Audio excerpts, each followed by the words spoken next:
Hello, class. My name is Professor Ramos, and I will be your instructor for Kinesiology 353. I just want to take a few seconds here just to introduce myself and give you some background. I've been working for California Baptist University for the last 5 years as an athletic trainer, so I've been working with several teams over the time. I've gotten to see and work with a lot of injured athletes. I've done a lot of rehabilitation protocols and a lot of preventative protocols. So hopefully I can bring some of that experience to this class and make the concepts and theories that we cover a lot more interesting and a lot more relatable so that you guys can make better connections when you're doing the reading and doing the assignments for the class. So one of the things that I just want to make sure I put out there is that if you have any questions, if there's things that you don't understand, that you make sure that you communicate that with me. If it's something that um, you're not sure of, that you think maybe it's only you that has this question, you can email me directly. You can message me directly. But if it's something that it seems to be that the whole class might have the same thought or question, post it on the discussion board. That way I can answer it and everyone can see the same response, and maybe we can start some sort of discussion and give better feedback in that manner. Um, like I said, I want to make this class as interactive as possible because it's 8 weeks, so it goes by really fast, and there's a lot of material. So I want to make sure that all of you are understanding the concept as much as possible, and that I'm giving you enough resources to understand the assignments to be able to complete them. And when it comes to your quizzes, your midterms, and that kind of stuff, that you're fully prepared to do those. I mean, you guys obviously get to do all of that from home with an open book, but at the same time, you guys have to do the reading. You have to be asking questions so that when it comes time to do that, to write a paper or to do a quiz, um, a lot of the information is going to be on the tip of your tongue. You're not going to be surprised by anything. One of the main things is that as you go into the field of healthcare, of sports medicine, um, you're going to know there's a lot of information, there's a lot of memorization. But one of the more important things that you have to learn, and then hopefully I can teach you this in this class, is that you're not going to be able to memorize every single piece of detail, but you should know where to find the answer. You should know what resources to look for, or to seek out, whether that be certain chapters in your book, or if it's actually doing research using the library online to look up different articles and where to look, what journals to look in for those articles. So hopefully we can get to that point where you know where to look for the answers. Um, and of course, I'm going to be one of your resources. So you have to make sure that you're communicating with me. Um, so I'm going to do my best to stay in contact with all of you every single week. I'm going to be posting every week in the discussion board for our weekly discussions. Um, and I'm going to try to initiate uh, some conversation on there so that we can get the most out of this class. So our first lecture here is mechanisms and characteristics of sports trauma, tissue response to injury, and environmental considerations. So let us get into that.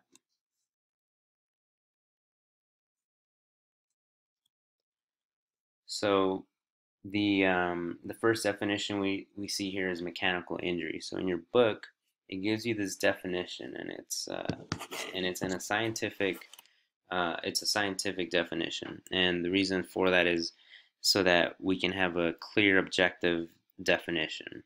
That way, we're all on the same page, and we're defining injury in a way that it's general, that it applies to any part of the body, any tissue, and any type of injury. We have a clear definition here. So it says tissues can take a certain amount of stress from a given load that may cause mechanical strain.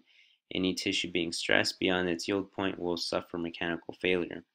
So we note that the effects of a force are determined by the properties of the tissue, as we'll get into. So our next slide here talks about those tissue properties. And for the first point says tissues have relative ability to resist load.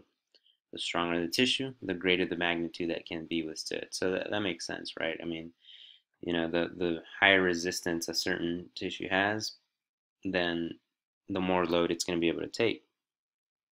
And one thing to note is that tissues, as a tissue sustains force and it goes through its elastic properties. In your book, make sure you read that portion of it where it talks about the elastic properties of tissues. As the load or the force placed on a certain tissue increases, it will eventually reach a yield point. So here we have the definition for yield point. So it's the elastic limit of the tissue. Once you pass that point, it's going to cross over into plastic properties. So it's no longer going to be relating to anything elastic. Plastic properties are, or once you get into the plastic properties of a tissue, it means that the tissue is not going to recoil any longer. It's not going to return to its normal length. And if you keep adding more force to that tissue and you pass that plastic point, then that's when you reach mechanical failure. And this is once you've exceeded the yield point, this is when you get mechanical failure or injury. So the stresses that cause injuries to any type of tissue are listed right here. And like I said, they can cause injury to any tissue. One of the things that I want you guys to look in your to look up in your book is on page 246, and here you'll see a figure it's called figure 9-2D, and it shows how when there is compressive forces on a tissue, and I think the example it gives on there is of a long bone, there's going to be one side of the object that will have compressive forces, and the other side, the complete opposite side of that tissue, will have tensive forces or tension forces. So one side will be getting compressed and the other side will be getting elongated. And the one of the places where you can really see this, or an example of this, is the tibia. So the tibia is one of the bones that bears a lot of weight when you're standing, walking, running. Specifically when running, all the weight, your upper body weight, your legs and everything, get transmitted through an axial load, meaning straight down the bone of the tibia, which will create a compressive type of force. And it will, so on one side you're going to see compressive forces, and on the other side of that bone you're going to see tensive forces. And we'll get back to that, or we'll touch a little bit more on that when we get to fractures of the bone. So some of the first things that we'll cover as far as injuries are soft tissue trauma. And here are the where you see the different tissues. Those are the ones that we're going to get into more specifics about. So the first one we cover is skin. So like it says here in the bullet point under anatomical characteristics, it's the largest organ system and there's 2 layers. It's superficial, so obviously it's going to be very exposed and it's going to be very easy to injure. And we'll get into some of the classifications of wounds that can happen to skin. So you can see all of these terms in pages 880 to 886. And obviously you want to make sure that you're familiar with these terms, because especially right now that you're going through this class, and you're going to try to get into some form of healthcare, whether that be athletic training, physical therapy, nursing, anything like that. You want to make sure that you get familiar with early on with medical terms and correct terms, so that when you're documenting, when you're doing your medical documentation, that you're using that the correct terms. It's going to be very important as you become a professional in the field. So again, make sure that you are really familiar with these terms, and they all have different terms based on how the injury happens and what occurs to the skin at that point. Okay, so next we'll talk about acute muscle injuries. So we're moving on from the skin, now we're going into the muscle. And one of the first things we'll talk about is strains. So strains are I'm sure most of you have heard of that term, and you've probably also heard of the term sprain with a P. And people use these interchangeably all the time. You see it on TV, you see commentators always use sprain and strain interchangeably, and not really knowing what they mean. They just kind of associate that with any time it involves a muscle or a ligament or anything like that. Well, you guys will need to know the difference. A strain, like it says here, is going to involve the muscle and the tendon that is attached to it. So if you hurt your gastroc, your calf muscle, it's very possible that you also hurt the Achilles, because the gastroc muscle belly eventually turns into the Achilles tendon, which attaches to the calcaneus. So if you were to injure that either of those two structures, then you would have to write the term strain. There was a strain to the calf muscle or to the gastroc, not a sprain. A sprain we'll get into later. One other thing to note here is that it says strains can occur to either muscles or tendons and usually require 4 to 6 weeks to completely heal. So once we get more into the tissue healing process, we'll see that 4 to 6 weeks means complete healing at the cellular level. That doesn't exactly mean that an athlete, even with a minor strain, will have to be out for 4 weeks. In fact, most strains, if it's minor, the athlete can return within a few days or a week. If it's more severe, then it could take up to 2-3 weeks. But just to kind of differentiate between what your book is saying as far as healing, like completely healing, and what we mean by being able to return to play. As far as tendon injuries, you'll encounter tendon injuries a lot when it comes to tendonitis, so inflammation of the tendon, and this is caused by overuse type of activities. So tennis players get tennis elbow, um, a lot of jumpers and long distance runners will get shin splints. A lot of tendonitis occur with overuse activity, that usually the more chronic type of athlete, or the athlete that does repetitive motions like runners, jumpers, anything where they're repetitively doing something.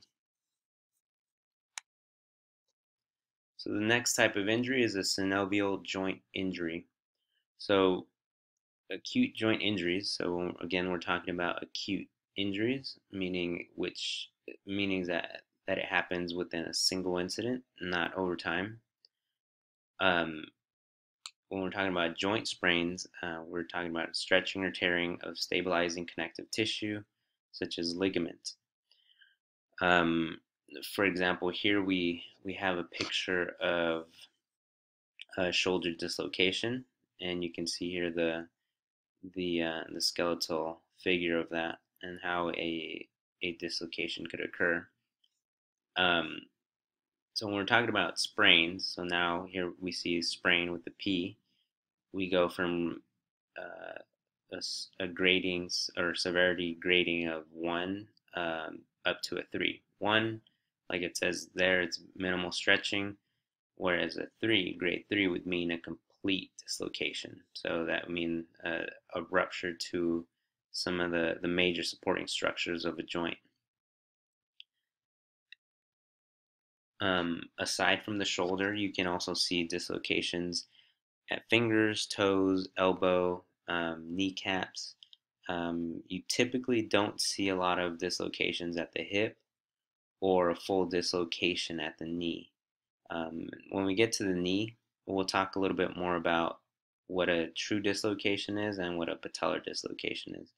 But the major dislocations occur to the shoulder, elbow, the fingers, toes, things like that. So the shoulder, since we're talking about a shoulder dislocation, typically occurs anteriorly, meaning towards the front. So here we see that this bone has come out of the socket um, anteriorly, so towards the front of your body. And that's typically where someone's going to dislocate their shoulder. So in more medical terms, the position that the shoulder will be is going to be the arm is going to be in an abducted position, just like where it shows here that it's away from the body, it's abducted, external rotation, so their arm's in the external rotation, and horizontal abduction, so their arm's going to be behind them. So some examples of the way that this happens are in water polo, if someone is about to shoot or about to throw the ball and their arm gets pulled back behind them. A football player getting tackled on their shoulder, a basketball player falling on an outstretched arm. Those are all examples of how dislocations typically occur. In our next slide, we're going to talk about acute bone fractures. So in your book, again, you're going to see the definitions for all these types of fractures, and there's a few other ones that I'll show pictures of here, or you can see on the PowerPoint. One of the main ones that I think is really important, especially if you're going to be working with adolescent athletes or an adolescent population, is the green stick fracture. So the green stick fracture, like it says here, is incomplete breaks in adolescent bones. Fracture travels into medullary cavity and does not completely cross bone. So as we'll see in one of the x-rays I'll show later on, that the bone is not going to be completely calcified or as calcified as an adult bone.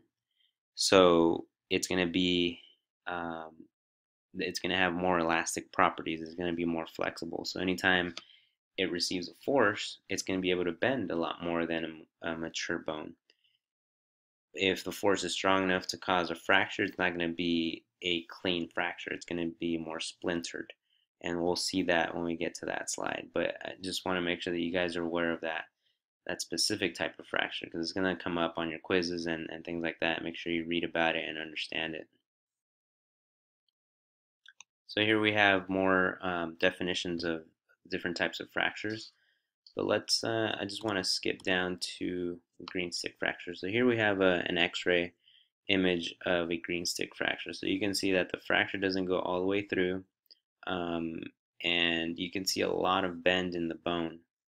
And so this type of fracture, since it happens for someone who's at a young age, it's really important that the two pieces of bones are approximated properly, so that we don't have any we can limit the amount of scar tissue that is going to get filled in there, and that will get as close to normal, so that as the bone keeps growing, it'll grow the same length as the other side. One of the other fractures that I wanted to point out here is comminuted fracture. So here we have this is the femur, and for a bone to sustain that many fracture sites, just like it shows here, that takes a lot of force. It takes it doesn't have to be a lot of weight that's placed on there. It could be a high velocity. So high velocity and some amount of force, that will create this type of fracture.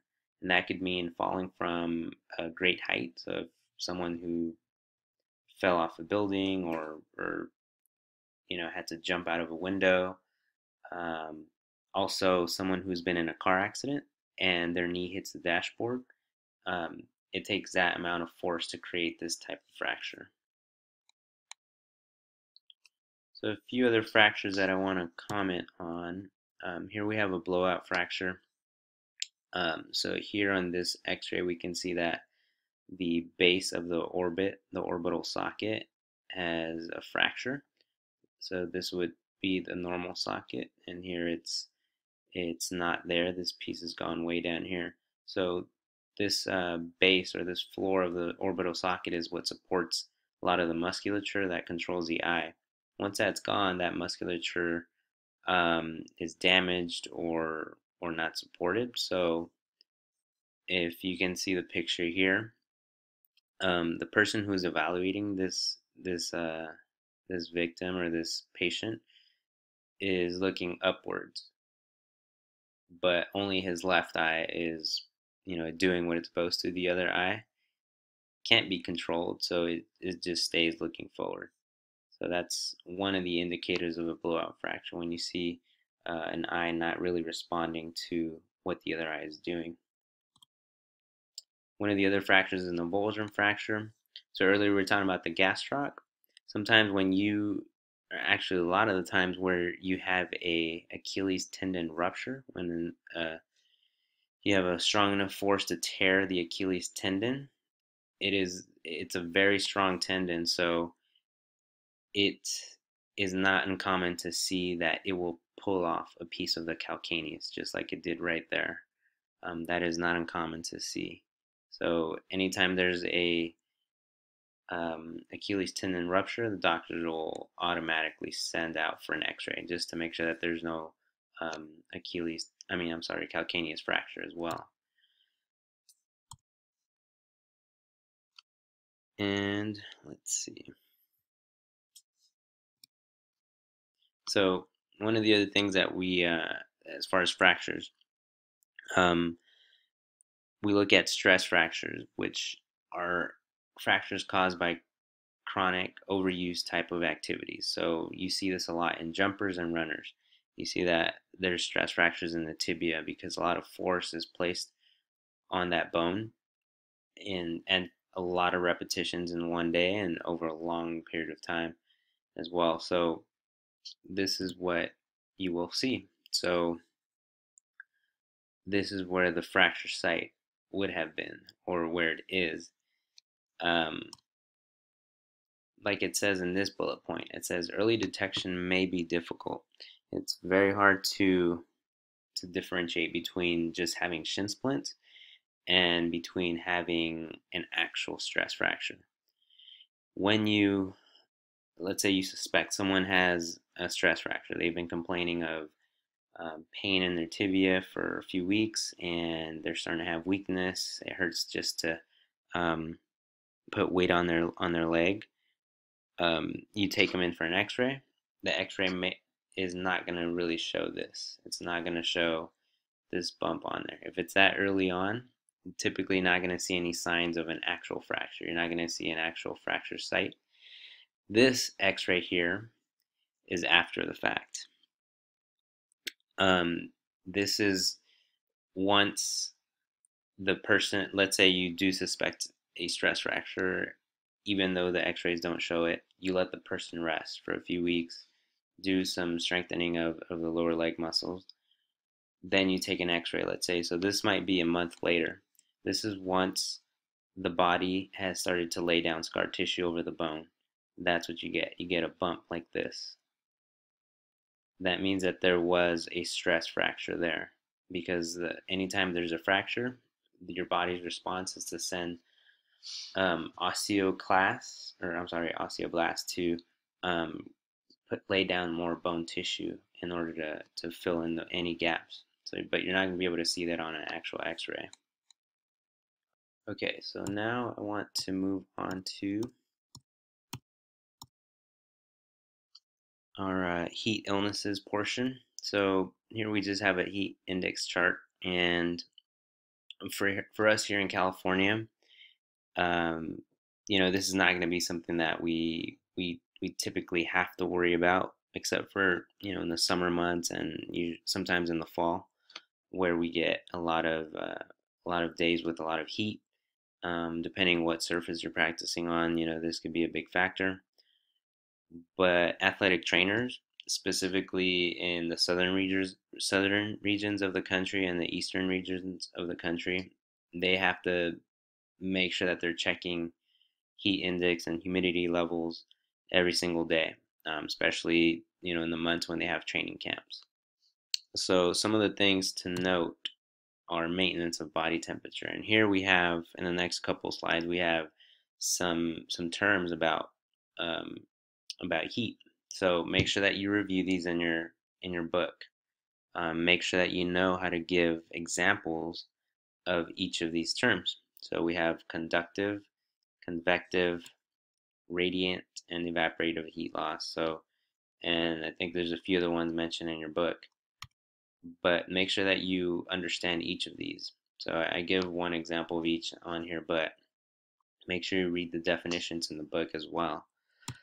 So one of the important things to note is evaporative heat loss. So sweat must evaporate for heat to dissipate. So that's important because anytime we're exercising outside or athletes are working out outside, um, sweat is one of the mechanisms that the body uses in order to cool the body down.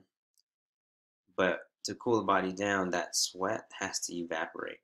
So how does this come into play? Well, the next slide tells us humidity decreases evaporation. At 65% humidity, um, the evaporative heat loss is impaired. At 75%, it's virtually stopped. So that's why it's important for athletic trainers to be aware of the humidity level, especially in those southern and eastern states when that humidity can get up to 90%. It's a really it puts every athlete at higher risk of sustaining a heat illness. So it's really important that the athletic trainer be communicating with the coaching staff so that we can prevent heat illnesses.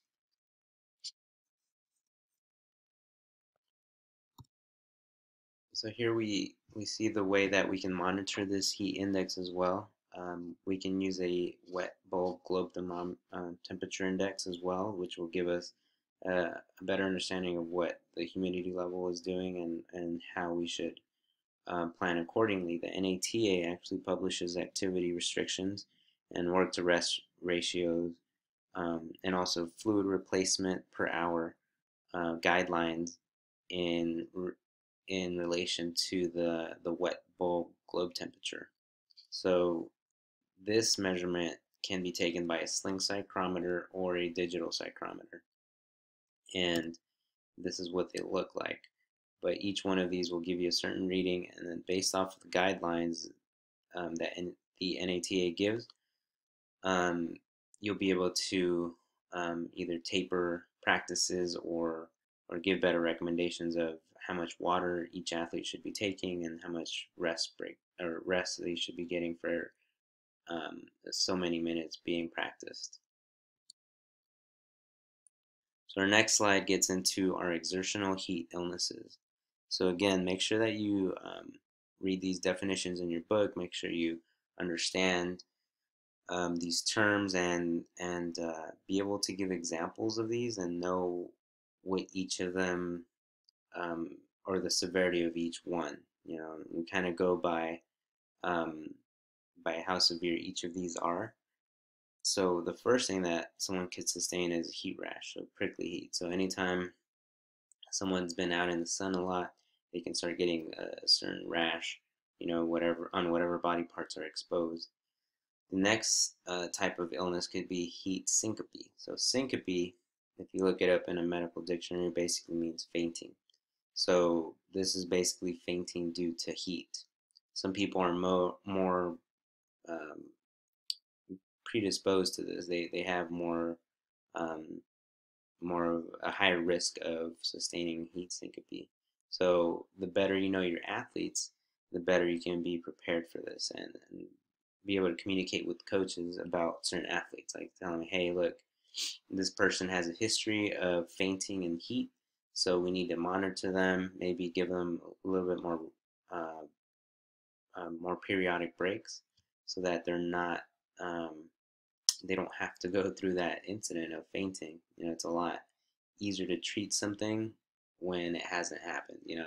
Like, why make them have to faint? Now you're more of a you put yourself in a position where you may have to call 911. The next injury or illness that we have here are heat cramps. So, like it says here, excessive loss of water and electrolytes. So, one of the first things you want to do is remove from the activity. You begin to hydrate. As far as the actual cramping, to treat a person immediately, usually ice, massage, and stretching might help. But for some athletes, that's not really going to do it. They're going to be in pain. I mean, it's not fun at all to have cramps. So when it's in their legs and their hamstring, their calves, their quads, obviously they're not going to be able to ambulate. They're not going to be able to walk around. So, this may be a situation where you're asking for help to remove someone from the practice field, or maybe it's during a game, so that you may have to remove them from the game. Um, but you know, one of the first things you're going to be doing is telling them, okay, start drinking more water. Have a sports drink. Make sure that they're drinking plenty of fluids that have electrolytes, that have salt, that have potassium, in order to regulate that in their blood. But in the end, everyone's different. They're going to react differently. So some people, their cramps go away within a few minutes. Others, it takes, more than that, like half an hour for that to go away. And depending on how severe the cramping was, that's going to determine how long before they actually return to practice. And that could be, the next day, or it could be a few days until, that soreness goes away. Because once they've cramped, it's kind of like like holding a contraction. Like if someone told you, okay, hold a 25-pound dumbbell, and you're gonna hold that for the next 30 minutes. Your bicep and your forearm is not gonna feel very good for the next few days. So next we have exertional heat exhaustion. So here we start getting more into the severe illnesses, and this is where you have to be prepared for these type of illnesses. You have to have a good plan of action. When it's the summer or in the fall when it's still hot and teams are doing 2-a-day practices, you have to have a good protocol in place. Meaning, you have to have an ice bath ready. You have to have the appropriate phone numbers ready. You have to have medical information for each of your athletes on hand. Make sure that you are ready for the worst situation possible. One of these situations is exertional heat exhaustion. So dehydration causes decrease in cardiac output. So they may have mild hyperthermia. They may look pale. They have profuse sweating, maybe cramping. They're going to be dizzy. They may lose coordination. They may look like they're falling over. They can't walk right. They don't know where they are. Um, so one of the first things you want to do is get them in the shade, get any equipment off of them, put a cold towel over them, start having them drink fluids, and you're going to start monitoring their heart rate and their blood pressure. And if you have the equipment, the next thing would be to monitor core temperature. Heat stroke is a medical emergency. So here we get into um, past just having heat exhaustion, we have heat stroke. So this is a life-threatening emergency. So you're going to see central nervous system abnormalities. So they're going to look confused. They're going to be stuttering. They're going to be maybe even have seizures. They're going to be very emotional. They're not going to look, and they're not going to appear to be the same person. If you know your athletes, this person is going to be acting very strange. So their temperature, core temperature is going to be their temperature is going to be above 104 degrees Fahrenheit. They'll have hot skin, rapid and strong pulse, shallow and fast respirations. Their blood pressure is going to decrease. One of the other things that may be present is that they may not be sweating. Their skin may be ashen and they may not even be sweating anymore. And that's not always true, but if you do see that, that could be a red flag for a heat stroke. So one of the things you got to do immediately is decrease body temperature as quickly as possible. The best way to do that is with an ice bath. That's why it's important to have an ice bath ready when you're having 2-a-day practices outside and the teams are practicing during very high temperatures. Okay, so one of the other heat illnesses that an athlete can sustain is hyponatremia, and this is when they have low concentration of sodium in the blood. You typically see this happen when an athlete has been exercising for a long period of time out in very high temperatures, and all they've been drinking is water. And maybe even throughout the day, that's all they've been drinking. It's just water, and they have not been intaking anything in their diet with sodium or potassium. So, which means that they will dilute their blood so much that they don't have enough sodium and potassium in their blood. I mean, obviously you want their athletes to drink water, but they also need enough sodium and potassium in their diet to maintain those healthy levels in their blood. So prevention. One of the things that teams do and athletic trainers do when they know they're going to be practicing in really hot weather is taking body weight. So dehydration well, you can consider someone dehydrated when they're 2% of their normal body weight they've lost it through sweat. Um, but some people don't get thirsty, so you can't rely on that. You can't rely on thirst. So some teams will weigh themselves before and after practices just to see how much they're actually sweating, and that will help you gauge, okay, how much water do they need to intake, how much Gatorade they need to intake, way before practice, and not during practice. There's a lot of the hydration happens before they even start practicing. So it says use sports drinks and activity lasting over 2 hours or in extreme heat and humidity. One of the very important things is gradual acclimatization.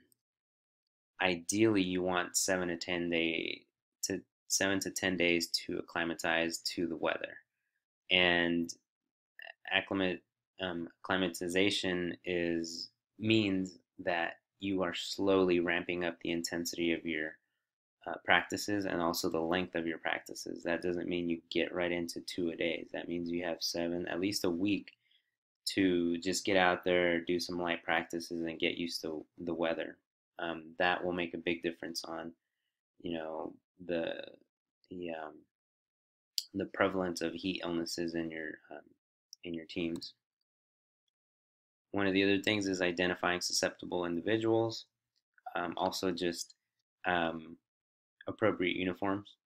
For football, a lot of the times they'll just make them go in shells and just shorts so that, if the humidity level is that high, they're not putting anyone at risk. And that last bullet point I already covered. So the next thing we'll cover is hypothermia. So hypothermia is, hyperthermia we just talked about was when your body temperature increases past normal. Hypothermia is when your core body temperature decreases below what's normal. It says, so some of the bullet points here will just kind of talk about some of the activities or things that will put your athletes at risk. Here in California, we don't really have to worry too much about hypothermia. So it's not something that you're going to see athletic trainers really prepare for.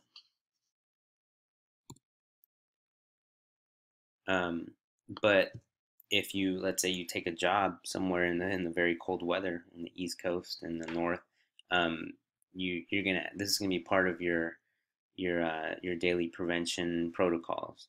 So wearing proper apparel, wearing different layers, waterproof and windproof material is very important. So here we just go through some of the cold injuries: frostnip, frostbite. So frostbite will be something that you have to know how to manage. Um, when someone has sustained frostbite, so they'll have cold, hard, pale white, and numbness in their extremities initially. So that's where you'll first see that. Their fingers, toes, nose, things that are very superficial. And um, once it's reached deeper than that or closer to the core, that's going to be a medical emergency, and they need to be transported immediately. But the way to rewarm someone, let's say someone's just suffering from this at their fingertips or their toes, the way to return them back to or try to rewarm them is in water. You can do a hot bath, but the water has to be between 100 and 110 degrees Fahrenheit. Next thing we'll cover is altitude. And for altitude, um, one of the things to understand is trying to get people acclimatized. So just like with heat, you can do that with altitude. And obviously, when you're dealing with teams, they're not going to have months and months to fully acclimatize themselves to the altitude. But anything within 3 days, it will help a lot. If you show up the day before, their athletes are going to suffer a lot more from the uh, the effects of doing intense exercise at altitude. So some of the things that you'll see, if you're at high enough altitude, you can have athletes with acute mountain sickness, which some of the common symptoms are sleep disturbances, dyspnea, so trouble breathing, headache, nausea, and there is medications that you can take to kind of combat some of these symptoms, but again, it, you need that time to acclimatize yourself to the altitude. One of the really important things to note is sickle cell trait reaction. So knowing if someone has a sickle cell trait will be very important, and that's gonna be part of your pre-participation examinations. You want to make sure that in your medical history, your questionnaire, that is asked. And also now the NCAA requires every single athlete that is going to be participating in the NCAA get tested for sickle cell, and that doesn't matter what race or anything you are. Everyone has to get tested for that, or they have to sign a waiver saying that they don't want to take it. So this is a big thing because anytime someone with the sickle cell trait is exercising, they're going to be at risk of having trouble getting oxygen to muscles and to the brain and to lung. Um, that is amplified when you're training in altitude. Okay, so some of the next few slides you guys can cover on your own. The only thing I wanted to talk about was the flash to bang theory for lightning safety. So the main thing to know here is that if you're in an area where there's lightning, you have to know this very simple guideline. It's if you see the lightning, you have to start counting. If you can count under 30 seconds before you hear the actual thunder, then that means the lightning, the storm, is going to be within 6 miles. For that's the way they've devised this little formula to kind of know how long or how far the lightning is going to be. So if it takes 30 seconds for you to count between the time you see the lightning and the time you hear the thunder, then you're right at at that borderline. If it gets under that, then you have to suspend activity. Um, and you have to suspend it for at least 30 minutes from the last time you saw lightning. So let's say everyone goes in the gym and you keep hearing thunder, you can't start counting 30 minutes until after the last lightning strike. And that's what's called the 30-30 rule. So you'll see that in your book as well. Just make sure you review that in your book. And I don't have anything on this, but you guys can read that in your book. And if there's any questions on any of this, please make sure that you email me or that you post something on a discussion board so that we can cover it a little bit more. But I just want to touch on the more important topics of those 3 chapters that you guys have to read. So please, again, if you have any questions, just let me know, and I'll try to get back to you as soon as possible. All right, guys. I'll talk to you guys in the next few weeks.